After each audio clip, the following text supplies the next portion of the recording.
17 বছরে বেদখল জমি উদ্ধারের ঘোষণা ভূমিমন্ত্রীর। দুর্নীতিবাজদের বিরুদ্ধে কাজ করবে দুদক। 19 মে ভূমি মেলার উদ্বোধন করবেন প্রধানমন্ত্রী।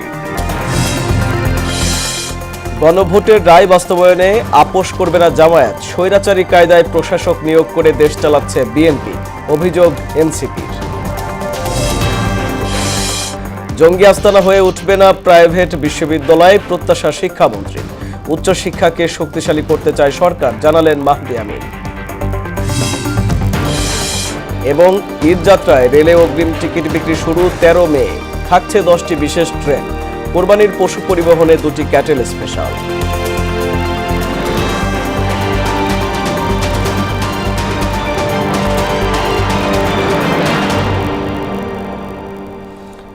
আসসালামু আলাইকুম, মোহনা সংবাদে সবাইকে স্বাগত। এতক্ষণ শুনছিলেন শিরোনাম, পুরো সংবাদের সঙ্গে আছি আমি আরিফুল ইসলাম। প্রধানমন্ত্রী তারেক রহমানের কাছে সরকারি বিভিন্ন দপ্তর ও সংস্থার 38টি অডিট রিপোর্টের পর্যবেক্ষণ ও সুপারিশ হস্তান্তর করা হয়েছে। মঙ্গলবার সকালে সচিবালয়ের প্রধানমন্ত্রীর দপ্তরে এসব রিপোর্ট জমা দেন বাংলাদেশের মহাহিসাব নিরীক্ষক ও নিয়ন্ত্রক মোহাম্মদ নুরুল ইসলাম। এ সময় উপস্থিত ছিলেন মন্ত্রিপরিষদ সচিব নাসিমুল গনি ও অর্থ সচিব ডক্টর খায়েরুজ্জামান মজুমদার সহ সংশ্লিষ্ট বিভাগের কর্মকর্তারা। গেল 17 বছরে বেদখল হওয়া সরকারি খাস জমি দ্রুত উদ্ধার করা হবে বলে জানিয়েছেন ভূমিমন্ত্রী মিজানুর রহমান মিনু। রাজধানীর ওসমানী স্মৃতি মিলনায়তনে জেলা প্রশাসকদের সঙ্গে মতবিনিময় শেষে একথা বলেন তিনি। দালাল ও মধ্যস্বত্বভোগীদের দৌরাত্ম্য ছাড়াই ভূমি সেবা নিশ্চিত করা হবে উল্লেখ করে মন্ত্রী বলেন, ভূমি সংক্রান্ত আইনি জটিলতা মোকাবেলায় ভূমি আইন ও স্থানীয় সরকার মন্ত্রণালয় এক ছাতার নিচে কাজ করবে। একই সঙ্গে ফ্যাসিস্ট সরকারের আমলে দুর্নীতিবাজদের চিহ্নিত করে আইনের আওতায় আনতে কাজ করবে দুদক। 19 মে প্রধানমন্ত্রী তারেক রহমান ভূমি সেবা মেলার উদ্বোধনের পর সেবায় নতুন দিগন্ত তৈরি হবে বলেও আশা জানান তিনি। খাস জমিটা বাংলাদেশের সরকারের সম্পত্তি, এটা আমাদের অবশ্যই দেখভালে আমরা নির্দেশনা দিয়েছি।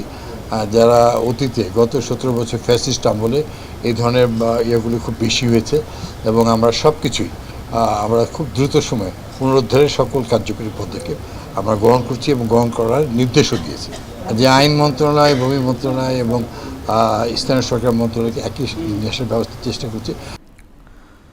ভারতে সরকার পরিবর্তনে বাংলাদেশের নীতি বদলাবে না বলে জানিয়েছেন পররাষ্ট্র প্রতিমন্ত্রী শামা ওবায়দ।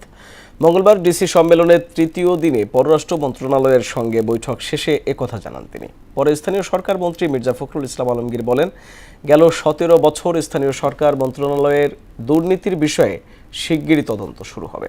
মফিউর রহমানের রিপোর্ট। ডিসি সম্মেলনের 3য় দিনে মধ্যাহ্ন বিরতির পর বৈঠকে অংশ নেয় পররাষ্ট্র ও স্থানীয় সরকার মন্ত্রণালয়। সভা শেষে পররাষ্ট্র প্রতিমন্ত্রী বলেন, ভারতে জাতীয় বা রাজ্য সরকার নির্বাচন তাদের আভ্যন্তরীণ বিষয়। যে সরকারই আসুক, বাংলাদেশের পররাষ্ট্রনীতি একই থাকবে বলেও জানান তিনি। ভারতের নির্বাচন ভারতের অভ্যন্তরীণ ব্যাপার। আমাদের বাংলাদেশের foreign policy across the board একই থাকবে। আমাদের বাংলাদেশ প্রথম বা বাংলাদেশ ফার্স্ট নীতিতে আমাদের ফরেন পলিসি, সেটা যেই সরকারই আসুক না কেন সেটা আমাদের ফরেন পলিসি পরিবর্তন হবে না। দালাল চক্রের হাত থেকে বাঁচতে এবং বিনা প্রশিক্ষণে কেউ যাতে বিদেশ না যায় সে বিষয়ে সাধারণ মানুষকে সচেতন করতে ডিসিদের নির্দেশনা দেওয়া হয়েছে বলেও জানান তিনি। বাংলাদেশিরা যে বিভিন্ন দালাল চক্রের হাতে পড়ে তারা বিদেশে যে বিপদে পড়ছে, অনেক সময় তারা মৃত্যুবরণ করছে, এই সকল যদি আমাদের রোধ করতে হয় তাহলে আমাদের জেলার প্রশাসকদের একটা বড় ভূমিকা আছে। পরে বৈঠক শেষে স্থানীয় সরকার মন্ত্রী বলেন, গেল 17 বছর স্থানীয় সরকার মন্ত্রণালয়ে ব্যাপক দুর্নীতি হয়েছে, শিগগিরই তার তদন্ত শুরু হবে বলেও জানান তিনি। গত 16 বছরে ইনফ্যাক্ট স্থানীয় সরকারের যে মূল যেটা কমিউনিকেশন যেটাকে বলি, এই জায়গাটা অনেক ক্ষতিগ্রস্ত হয়েছে। সবচেয়ে দুর্ভাগ্যজনক হচ্ছে যে ব্যাপক আপনার দুর্নীতি হয়েছে। সেই বিষয়গুলো আমরা আমাদের মন্ত্রণালয়ের তরফ থেকে আমরা তদন্ত করব এবং একই সঙ্গে সেগুলো যেন ভবিষ্যতে না ঘটে সেটা আমরা দেখব। স্থানীয় সরকার নির্বাচন বিষয়ে তিনি বলেন, সরকার আগামী 1 বছরের মধ্যে স্থানীয় সরকার নির্বাচন করার কথা ভাবছে। আমরা আগেও বলেছি, এখনো আমরা বলছি যে আমরা চাই, চেষ্টা করব 1 বছরের মধ্যে আগামী সমস্ত টায়ারগুলোতে নির্বাচন হয়ে যাওয়ার জন্য। নির্বাচন সামনে রেখে জনগণকে সঙ্গে নিয়ে কাজ করতে ডিসিদের নির্দেশনা দেওয়া হয়েছে বলেও জানান মির্জা ফখরুল। জেলা পর্যায়ের যারা কর্মকর্তা তাদের সঙ্গে। মফির রহমান, মোহনা সংবাদ, ঢাকা। গণভোটের রায় বাস্তবায়নে জামায়াত আপোষ করবে না বলে জানিয়েছেন দলটির আমির ও বিরোধী দলীয় নেতা ডাক্তার শফিকুর রহমান। কোনো অবস্থাতেই বাংলাদেশের গণভোট ব্যর্থ হবে না বলেও মন্তব্য করেন তিনি। মঙ্গলবার জাপানের নাগোয়া শহরে দেয়া নাগরিক সংবর্ধনা অনুষ্ঠানে একথা বলেন শফিকুর রহমান। এ সময় তিনি আরও বলেন, পৃথিবীর এমন কোনো দেশ নেই যেখানে গণভোট ব্যর্থ হয়েছে। দেশের প্রায় 70% মানুষ গণভোটের পক্ষে হ্যাঁ ভোট দিয়ে নিজেদের রায় জানিয়ে দিয়েছেন। এখন গণভোটের রায় বাস্তবায়ন না করা মানে দেশের প্রতিটি নাগরিককে অপমান করা। পৃথিবীর ইতিহাসে গণভোট ব্যর্থ হয়েছে এমন কোনো ইতিহাস নাই। বাংলাদেশের 4টা গণভোট হয়েছে। প্রথম গণভোট জিয়াউর রহমান সাহেবের হাতে, দ্বিতীয় গণভোট এরশাদ সাহেবের হাতে, তৃতীয় গণভোট বেগম জিয়ার হাতে, চতুর্থ গণভোট এই জুলাই বিপ্লবের পরে। বাকি 3 গণভোট যেভাবে কার্যকর হয়েছে, সময়ের ব্যবধানে ইনশাআল্লাহ এই গণভোটের রায় আমরা জনগণকে সাথে নিয়ে আদায় করেই ছাড়ব ইনশাআল্লাহ। স্বৈরাচার এরশাদের মতো সারা দেশে প্রশাসক নিয়োগ দিয়ে বিএনপি রাষ্ট্র পরিচালনা করছে বলে অভিযোগ করেছেন এনসিপির মুখপাত্র আসিফ মাহমুদ সজীব ভুঁইয়া। তিনি আরও বলেন, দলটি গেল 17 বছর গণতন্ত্রকে রাজনীতির হাতিয়ার হিসেবে ব্যবহার করলেও নির্বাচিত হওয়ার পর তারা তা ভুলে গেছে। যারা জনপ্রতিনিধি হতে ব্যর্থ হয়েছেন তাদের দিয়ে সরকারি প্রতিষ্ঠান চালানোর পায়তারা করছে বিএনপি। মঙ্গলবার বিকেলে রাজধানীর বাংলা মোটর রূপায়ণ টাওয়ারে দলের কার্যালয়ে এক অনুষ্ঠানে তিনি এসব কথা বলেন। মোহাম্মদ এরশাদ যেমন সারা দেশে প্রশাসক নিয়োগ দিয়ে রাষ্ট্র পরিচালনা করেছিল, তারেক রহমান ঠিক এরশাদের মধ্যে রাষ্ট্র পরিচালনা করতে চাচ্ছেন। তারা গণতন্ত্রকেই তাদের একমাত্র রাজনীতির বস্তু হিসেবে ব্যবহার করেছেন বিগত 17-18 বছর, কিন্তু নির্বাচিত হওয়ার পরপরই তারা গণতন্ত্র ভুলে গেছেন। প্রাইভেট বিশ্ববিদ্যালয়গুলো আর কখনোই জঙ্গি আস্তানা হয়ে উঠবে না বলে প্রত্যাশা জানান শিক্ষামন্ত্রী আনোয়ার এহসানুল হক মিলন। দেশে উচ্চশিক্ষা নিশ্চিত করার আশাও জানান মন্ত্রী। আর প্রধানমন্ত্রীর শিক্ষা বিষয়ক উপদেষ্টা মাহদি আমিন বলেন, সরকারি বেসরকারি বিশ্ববিদ্যালয়কে সমন্বয় করে দেশের উচ্চশিক্ষাকে শক্তিশালী করবে সরকার, যাতে সবাই দেশের সুনাগরিক হয়ে উঠতে পারে। মঙ্গলবার রাতে রাজধানীর একটি হোটেলে এক অনুষ্ঠানে এসব কথা বলেন তারা।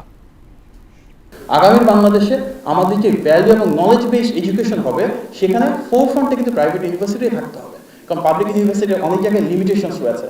সেটা আমরা টেকনোলজি ট্রান্সফারের ক্ষেত্রে বলতে পারি, নলেজ ট্রান্সফারের ক্ষেত্রে বলতে পারি, ফান্ডিং লিমিটেশনের ক্ষেত্রে বলতে পারি। কিন্তু প্রাইভেট ইউনিভার্সিটি যেহেতু মোর গ্লোবালি কানেক্টেড, আপনার ফ্যাকাল্টি মেম্বার্স একটা বড় অংশ আছে তারা বিদেশ থেকে এসেছেন। It's unbelievable the private university became a Jongi Karkhana. So we must address that too. That is the way of the government. Government must regulate the private university, but not that way. Every day we'll be concerned with you. No, not that way. বৈশ্বিক সংকটে Rohingya issue বিশ্ব সম্প্রদায়ের আড়ালে চলে না যায় সে বিষয়ে জাতিসংঘের হস্তক্ষেপ কামনা করেছেন স্বরাষ্ট্রমন্ত্রী সালাউদ্দিন আহমেদ। মঙ্গলবার সকালে সচিবালয়ের নিজ দপ্তরে জাতিসংঘের শরণার্থী বিষয়ক হাইকমিশনারের বাংলাদেশ প্রতিনিধি ইভো ফ্রেইসেনের সঙ্গে সৌজন্য সাক্ষাতে সহযোগিতা চান তিনি।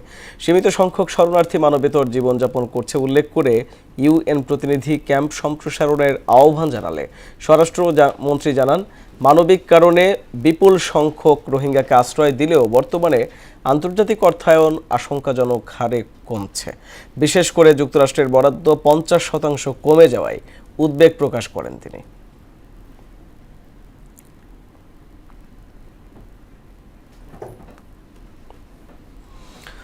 বাংলাদেশ ও যুক্তরাষ্ট্রের মধ্যকার বিদ্যমান বাণিজ্য চুক্তি নিয়ে নতুন করে আলোচনা শুরু হয়েছে। এটা নিয়ে অহেতুক উদ্বেগের কিছু নেই বলে জানিয়েছেন বাণিজ্যমন্ত্রী খন্দকার আব্দুল মুক্তাদির। মঙ্গলবার সকালে বাণিজ্য মন্ত্রণালয়ে মার্কিন সহকারী বাণিজ্য প্রতিনিধি ব্রেন্ডন লিন্সের সঙ্গে বৈঠক শেষে একথা জানান তিনি। আলোচনায় উঠে আসে দ্বিপাক্ষিক বাণিজ্য ও বিনিয়োগের নানা দিক। মনিরুল ইসলামের প্রতিবেদন। ডক্টর ইউনুস নেতৃত্বাধীন অন্তর্বর্তী সরকারের সঙ্গে মার্কিন বাণিজ্য চুক্তি নিয়ে সরগরম সামাজিক যোগাযোগ মাধ্যম।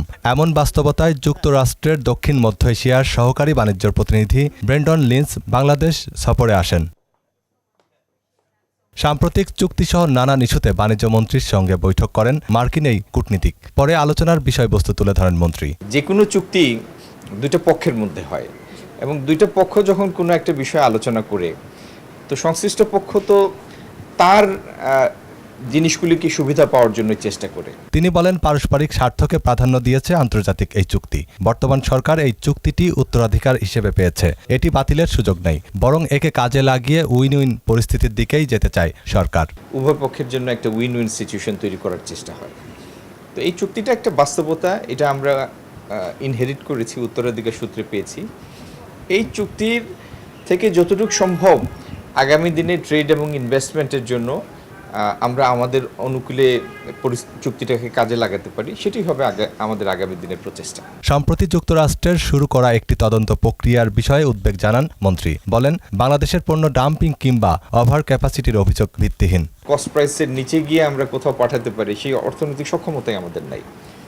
আর আমাদের যে ফর্মাল সেক্টর, মূলত আমাদের রপ্তানি তো তৈরি পোশাক কেন্দ্রিক, তো সেইখানে সেই ফর্মাল সেক্টরটা এত বেশি স্ট্রিক্ট কমপ্লায়েন্সের মধ্যে আছে, সেখানে আপনার যে শিশু শ্রম বা অন্য কোনো ধরনের আইনের ব্যত্যয় হওয়ার কোনো সুযোগই নাই। বাণিজ্য ও বিনিয়োগ সম্পর্ক আরও জোরালো করতে দুই দেশই গঠনমূলক আলোচনার মাধ্যমে এগিয়ে যাবে বলেও আশা জানান তিনি। চুক্তির কোনো একটি ধারা বা একাধিক ধারা যেটি বাংলাদেশের স্বার্থের অনুকূল না, সেটাকে কারেক্ট করার প্রভিশনও এই চুক্তির মধ্যেই আছে। মনিরুল ইসলাম, মোহনা সংবাদ, ঢাকা।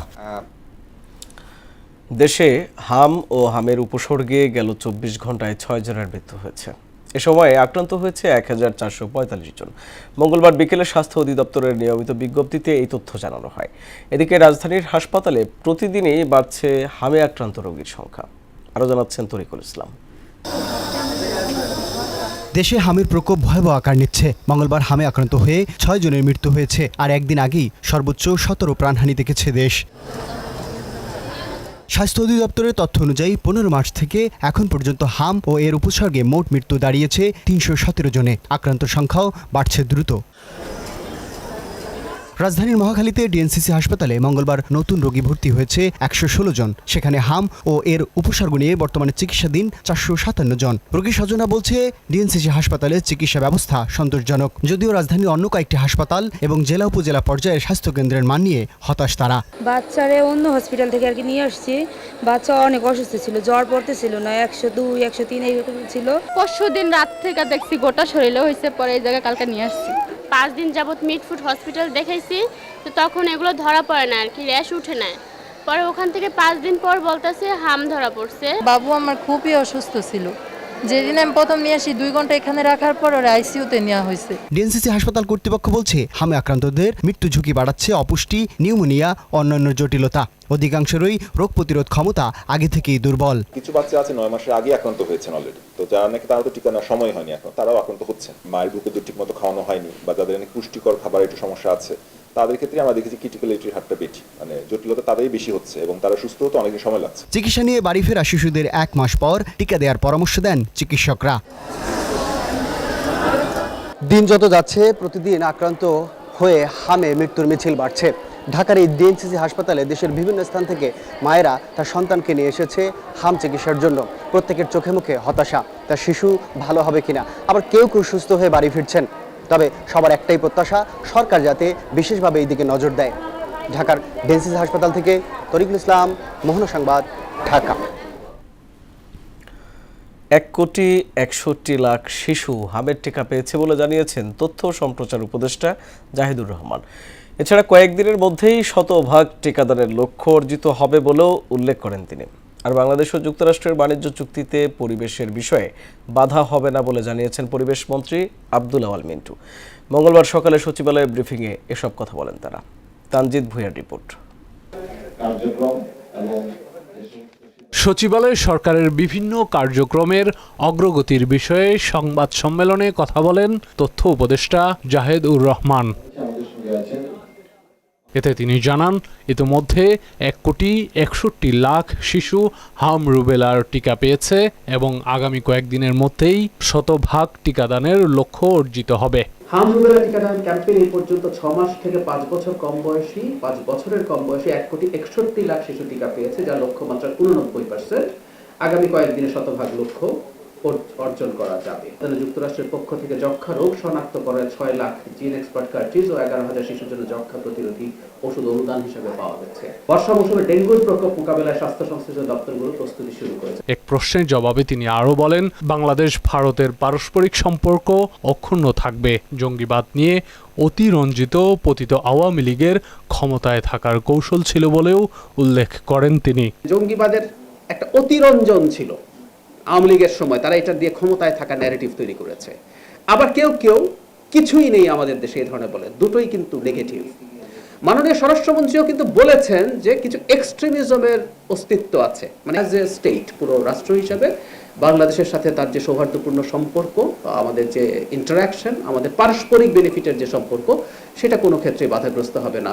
এদিকে দুপুরে সচিবালয়ে পরিবেশ মন্ত্রীর সঙ্গে সাক্ষাৎ করেন মার্কিন প্রতিনিধি দল। পরে বন ও পরিবেশ মন্ত্রী আব্দুল আওয়াল মিন্টু বলেন, বাংলাদেশ ও যুক্তরাষ্ট্রের মধ্যে পারস্পরিক বাণিজ্য চুক্তিতে দেশের পরিবেশ কোনো বাধা হবে না। মন্ত্রণালয় থেকে প্রত্যেকটা ইস্যুতে আমরা একটা ইন্ডিকেটর ঠিক করতেছি, এটা একটা বেস লাইনও বানানো হয়েছে। আমরা চেষ্টা করব যে বেস লাইন আছে ধরুন 1 বছর আগের, তার থেকে দিন দিন যেন আমরা ইমপ্রুভ করতে পারি। এনভায়রনমেন্ট রিলেটেড লগুলো আরও যেন ভালোভাবে বাস্তবায়ন করা হয়। এ সময় তিনি আরও বলেন, বাণিজ্য চুক্তি বাস্তবায়ন এবং পরিবেশ উন্নয়নে আইন বাস্তবায়নের বিষয়ে আলোচনা হয়েছে। সাথে বাণিজ্যিক সম্পর্ক আরও বাড়াতে চায়। যুক্তরাষ্ট্র বাংলাদেশের সঙ্গে বাণিজ্যিক সম্পর্ক আরও দৃঢ় করতে চায় বলেও জানান মন্ত্রী। সেখানে এনভায়রনমেন্টের ইস্যু আছে। তানজিদ ভুইয়া, মোহনা সংবাদ, ঢাকা। শাপলা চত্বর হত্যাযজ্ঞে শেখ হাসিনা সহ 30 জনের সম্পৃক্ততা পাওয়া গেছে বলে জানিয়েছেন আন্তর্জাতিক অপরাধ ট্রাইব্যুনালের চিফ প্রসিকিউটর মোহাম্মদ আমিনুল ইসলাম। এ হত্যাকাণ্ডে 58 জন নিহত হয়েছিল উল্লেখ করে তিনি জানান, মামলার তদন্ত শেষ পর্যায়ে রয়েছে। অন্যদিকে বৈষম্য বিরোধী ছাত্র আন্দোলনে বাড্ডার থানার হত্যা মামলায় সাংবাদিক মোজাম্মেল বাবুর জামিন নামঞ্জুর করেছেন হাইকোর্ট। এসব নিয়ে রিপোর্ট করেছেন মুদাসসির আলী। 2013 সালের 5 মে মতিঝিলের শাপলা চত্বরে 13 দাবি নিয়ে হেফাজতে ইসলামের সমাবেশে তৎকালীন আওয়ামী লীগ সরকারের চালানো হত্যাযজ্ঞের 1 যুগ পেরিয়েছে। মানবতা বিরোধী অপরাধ মামলায় আন্তর্জাতিক অপরাধ ট্রাইব্যুনালে বিচারাধীন রয়েছে এই মামলা। ঘটনায় তদন্ত চলছে। মঙ্গলবার এ নিয়ে কথা বলেন ট্রাইব্যুনালের চিফ প্রসিকিউটর মোহাম্মদ আমিনুল ইসলাম। এ সময় ঢাকা ও নারায়ণগঞ্জ সহ অন্যান্য অঞ্চলে প্রাণহানির সংখ্যা ও তাদের সম্পর্কে পাওয়া তথ্য জানান তিনি। শাপলা চত্বরের বা ঢাকার মধ্যে 32 জনের নিহত হওয়ার ঘটনা ঘটেছে। এই 32 জনের পরিচয় আমরা শনাক্ত করতে পেরেছি। সব মিলিয়ে আমরা এই পর্যন্ত প্রায় 58 জনের নিহত হওয়ার ঘটনা আমরা শনাক্ত করতে পেরেছি, তাদের পরিচয় আমরা পেয়েছি। তদন্ত প্রায় শেষ পর্যায়ে আছে উল্লেখ করে এ মর্মান্তিক ঘটনায় সম্পৃক্তদের কথাও জানান চিফ প্রসিকিউটর। সরকার প্রধান থেকে শুরু করে তৎকালীন বাহিনী প্রধান, কমিশনার, পুলিশ কমিশনার সহ অনেকেই এটার সাথে জড়িত থাকতে পারে, যাদের নাম আমরা তদন্তের সাথে এখনই প্রকাশ করছি না। যাদের সংশ্লিষ্টতা আছে আমরা সবাইকে নিয়ে আসবো। এদিকে জুলাই আন্দোলনের রাজধানীর বাড্ডা থানায় দায়ের করা হত্যা মামলায় সাংবাদিক মোজাম্মেল হক বাবুর জামিন নামঞ্জুর করেছেন হাইকোর্ট। বিচারপতি কে এম জাহিদ সারোয়ার ও বিচারপতি শেখ আবু তাহেরের হাইকোর্ট বেঞ্চ এ আদেশ দেন। অন্যদিকে আসন্ন সুপ্রিম কোর্ট বার অ্যাসোসিয়েশন নির্বাচনে 42 জনের প্রার্থিতা বাতিল হয়েছে। এ নিয়ে বাদ পড়া কয়েকজন নিন্দা জানান। কোন কারণে, কোন প্রেক্ষাপটে তারা বাতিল করলো, এই কৈফিয়ত তাদের কাছে আমরা চাই। আওয়ামী লীগ ট্যাগ লাগিয়ে যে আমাদের মনোনয়নপত্র বাতিল করেছে সম্পূর্ণ অবৈধ, অগণতান্ত্রিক। সুষ্ঠু তদন্ত হয়ে সবার অংশগ্রহণের নির্বাচনটা হোক। এই নির্বাচনে অংশ নিতে পদত্যাগ করেন সহকারী অ্যাটর্নি জেনারেল মোহাম্মদ তারিকুল ইসলাম। বাংলাদেশ সুপ্রিম কোর্ট বার অ্যাসোসিয়েশনের নির্বাচনে সহ সম্পাদক পদে পদপ্রার্থী, তাই আমি আমার নৈতিকতার জায়গা থেকে এই পদত্যাগের সিদ্ধান্ত গ্রহণ করেছি। 13 ও 14 মে অনুষ্ঠিত হবে সুপ্রিম কোর্ট বার অ্যাসোসিয়েশন নির্বাচন। মুদাসসির আলী, মোহনা সংবাদ, ঢাকা। ঈদুল আজহা উপলক্ষে ট্রেন যাত্রার আগাম টিকিট বিক্রির চূড়ান্ত সিদ্ধান্ত নিয়েছে বাংলাদেশ রেলওয়ে। 13 মে থেকে অনলাইনে ঈদের অগ্রিম টিকিট বিক্রি শুরু হবে। এদিন 23 মে যাত্রার টিকিট পাওয়া যাবে। মঙ্গলবার দুপুরে রেলপথ মন্ত্রণালয়ে প্রস্তুতিমূলক সভায় এই সিদ্ধান্ত গৃহীত হয়। সিদ্ধান্ত অনুযায়ী 13 মে, 23 মে যাত্রার, 14 মে, 24 মের, 15 মে, 25 মের, 16 মে, 26 মের এবং 17 মে, 27 মে যাত্রার টিকিট পাওয়া যাবে। আগের মতো এবারও সকাল 8টা থেকে পশ্চিমাঞ্চলের ট্রেনের টিকিট এবং বেলা 2টা থেকে পূর্বাঞ্চলের ট্রেনের টিকিট বিক্রি শুরু হবে। রেলের তথ্য অনুযায়ী ঈদ উপলক্ষে এবার 10টি বিশেষ যাত্রীবাহী ট্রেন চলাচল করবে। পাশাপাশি কোরবানির পশু পরিবহনের জন্য থাকবে 2টি ক্যাটেল স্পেশাল বা পশুবাহী বিশেষ ট্রেন। ভারী বৃষ্টিপাতে হাওরে জলাবদ্ধতা সৃষ্টি হয়ে ক্ষতিগ্রস্ত 400 কৃষকদের মধ্যে আর্থিক সহায়তা দিয়েছেন কৃষিমন্ত্রী মোহাম্মদ আমিনুর রশিদ এবং দুর্যোগ ও ত্রাণ মন্ত্রী আসাদুল হাবিব দুলু। মঙ্গলবার দুপুরে বিশ্বম্ভরপুর উপজেলায় উপস্থিত হয়ে উপজেলা পরিষদের হলরুমে এই সহায়তা দেওয়া হয়, যার মধ্যে 20 কেজি চাল ও নগদ অর্থ ছিল। এ সময় কৃষিমন্ত্রী মোহাম্মদ আমিনুর রশিদ বলেন, হাওরের পানি নিষ্কাশনের জন্য আর যাতে কোনো বছর ফসলের ক্ষতি না হয় সেজন্য দ্রুত ব্যবস্থা নেওয়া হবে। এদিকে একই অনুষ্ঠানে দুর্যোগ ও ত্রাণমন্ত্রী আসাদুল হাবিব দুলু বলেন, হাওরের ফসল রক্ষা বাঁধের কাজে যদি দুর্নীতি কিংবা অনিয়ম হয়ে থাকে তাহলে অবশ্যই তদন্ত করে তাদের বিরুদ্ধে ব্যবস্থা নেওয়া হবে। আমাদের মূল টার্গেট থাকলো আগামী দিনে যেন এই হাওরের চাষিরা যেন এই ধরনের ক্ষতিগ্রস্তের মুখোমুখি না হয়, এটাই হলো আমাদের মূল টার্গেট আগামী দিন। অভিযোগ এসেছে পানি উন্নয়ন বোর্ডের বিরুদ্ধে যে সরকারের অর্থ অর্থাৎ জনগণের অর্থ এমন কিছু প্রকল্প বাস্তবায়ন করা যেটা কার্যকারী নয়। কেন এটা হবে? এটা গবেষণা করে যাতে এমন কিছু আমরা করতে চাই যেটি দীর্ঘদিনের এই এলাকার মানুষের কষ্টের কারণ। Radisson Blu Dhaka Water Garden নিয়ে এসেছে দারুণ এক খাবারের আয়োজন, sea bridge and steak nights. এখানে একসঙ্গে পাওয়া যাবে সি ফুড ও প্রিমিয়াম মাংসের নানা পদ। এই বুফে ডিনার চলবে 15 জন পর্যন্ত। সি ফুড ও স্টেক প্রেমীদের জন্য বিশেষভাবে তৈরি নানা পদের খাবার ভোজন বিলাসীদের বিশেষ অভিজ্ঞতা দেবে বলে জানায় আয়োজকরা। এছাড়া লাইভ সি ফুড স্টেশনও রয়েছে এখানে, যেখানে শেফরা গেস্টের পছন্দ মতো বিভিন্ন সি ফুড মুহূর্তেই রান্না করে দেবেন। এই বুফেতে প্রতিজনের মূল্য 8,950 টাকা। এছাড়াও আছে it for pay one offer. দুটো প্রমোশনকে একই প্রমোশনে কম্বাইন করার পেছনে একই যুক্তি থাকলো যে কোনো গেস্ট যারা মিট লাভার তারা যেন এখানে এসে এনজয় করতে পারে, আর যারা সি ফুড লাভার অথবা ফিশ লাভার তারাও যেন এনজয় করতে পারে। এবার আন্তর্জাতিক খবর।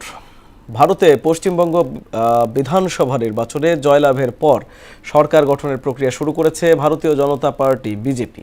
আগামী 9 মে হবে শপথ অনুষ্ঠান। এদিকে কালীঘাটে এক সংবাদ সম্মেলনে বর্তমান পদ থেকে পদত্যাগ না করার ঘোষণা দিয়েছেন তৃণমূল কংগ্রেস সভাপতি মমতা বন্দ্যোপাধ্যায়। পাশাপাশি নতুন সরকারের মুখ্যমন্ত্রীর পদ নিয়ে শুরু হয়েছে আলোচনা।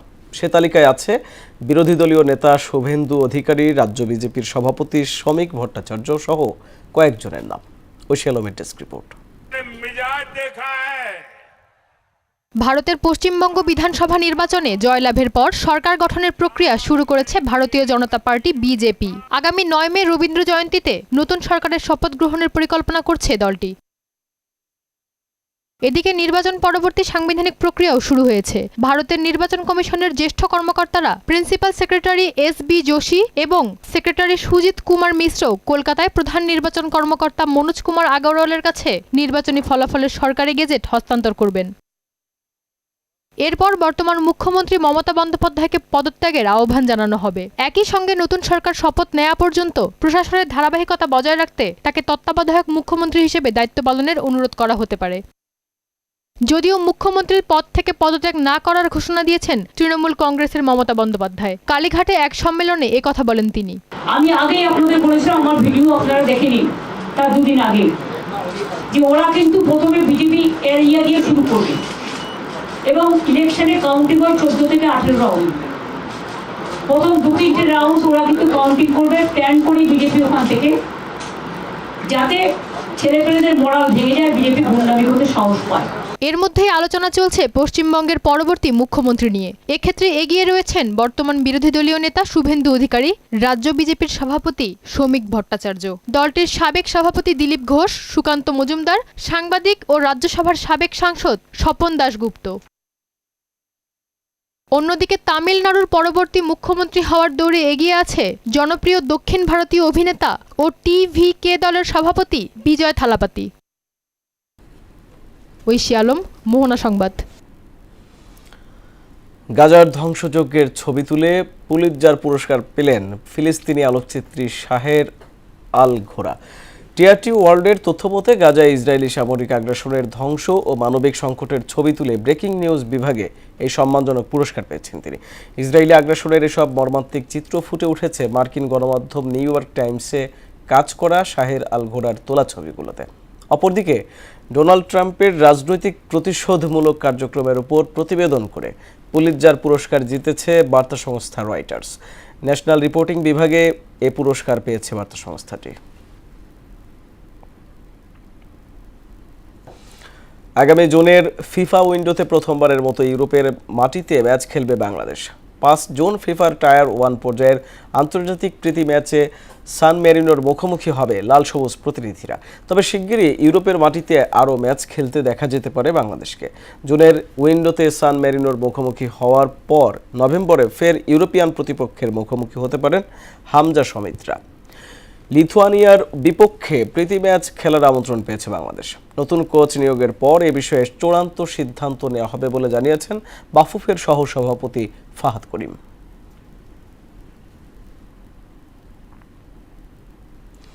শেষ করব মোহনা সংবাদ, যাবার আগে জানিয়ে দেব শিরোনামগুলো আরো একবার।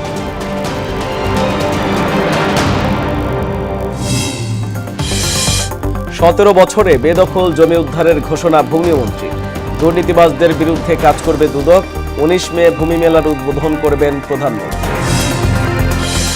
গণভোটের রায় বাস্তবায়নে আপোষ করবে না জামায়াত। স্বৈরাচারী কায়দায় প্রশাসক নিয়োগ করে দেশ চালাচ্ছে বিএনপি, অভিযোগ এনসিপি।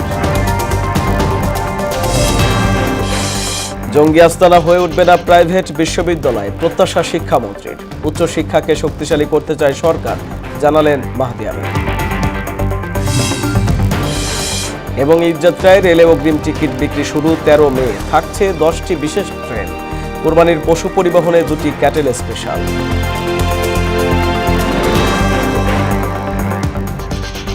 এই ছিল মোহনা সংবাদে। মোহনার সবশেষ খবর জানতে ভিজিট করুন www.mohana.tv। সংবাদ দেখতে পারেন ফেসবুক, ইউটিউবেও। এতক্ষণ সঙ্গে থাকার জন্য ধন্যবাদ সবাইকে।